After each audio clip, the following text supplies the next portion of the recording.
You didn't lose it all at once.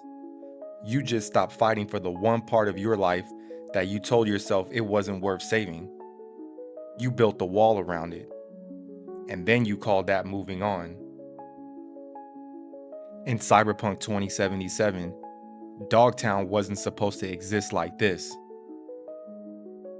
It was supposed to be a luxury district with ocean views, investment money, and Militech construction. It was supposed to be a symbol that Night City was stable again after war. Then the fourth corporate war flooded Pacifica with refugees. Riots broke out. Investors panicked. Then security doubled and the cost ballooned. So the city council did what made sense at the time. They built a wall. And then they called it containment. They called it stabilization.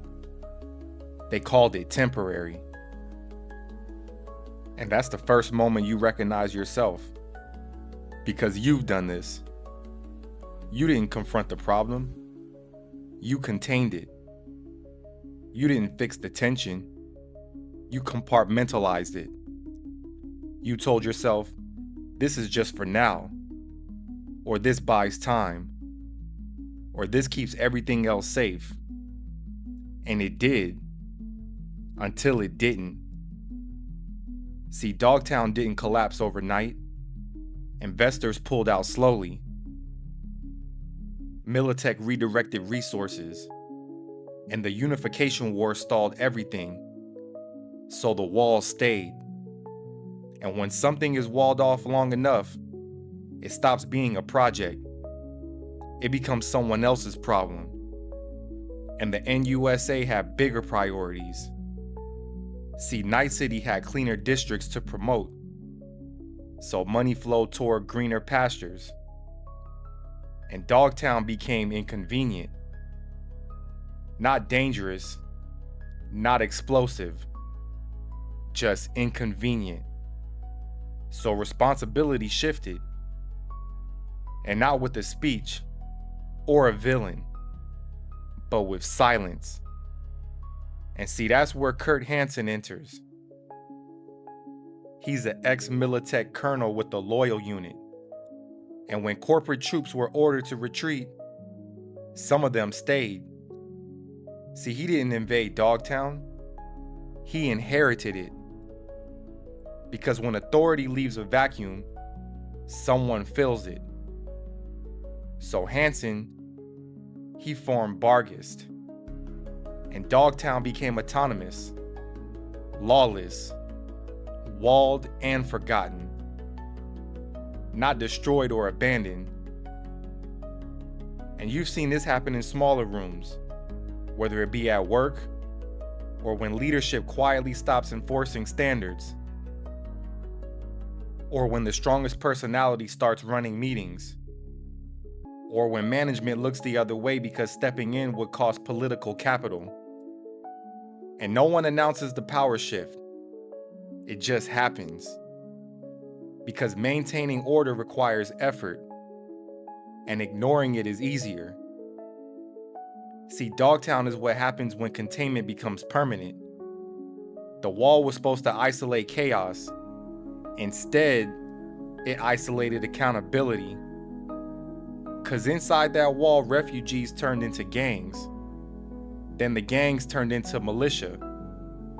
And then militia turned into governance. But outside the wall, Night City kept functioning. Shiny districts, new investors, and fresh projects. Because the splinter wasn't in their eye, it was just out of sight. And see, that's the mechanism. You don't have to destroy something to lose it. You just have to deprioritize it long enough. And that's where this turns. Because Dogtown wasn't chaotic because it lacked strength. It was chaotic because it lacked ownership.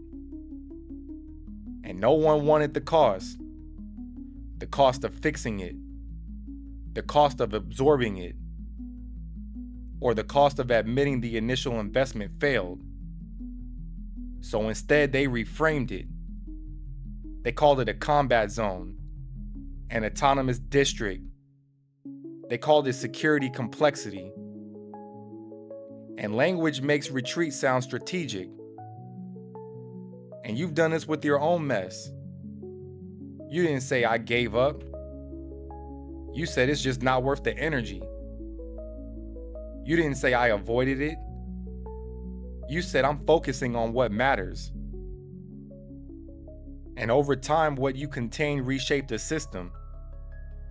See, Dogtown is not a story about corruption. It's a story about deferred responsibility, about how walls don't solve pressure. They relocate it. And when you relocate pressure long enough, it builds its own order. Not a better one, just a different one. And Kurt Hansen didn't create Dogtown. Night City did. By looking away. By choosing progress somewhere else. By deciding the splinter wasn't urgent. And here's the uncomfortable part. Dogtown still functions. It trades, it enforces, and it survives.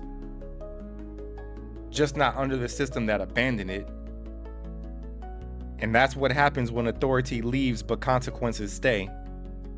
The system doesn't collapse, it restructures. And the people inside adapt. Not because they want to, but because they have to.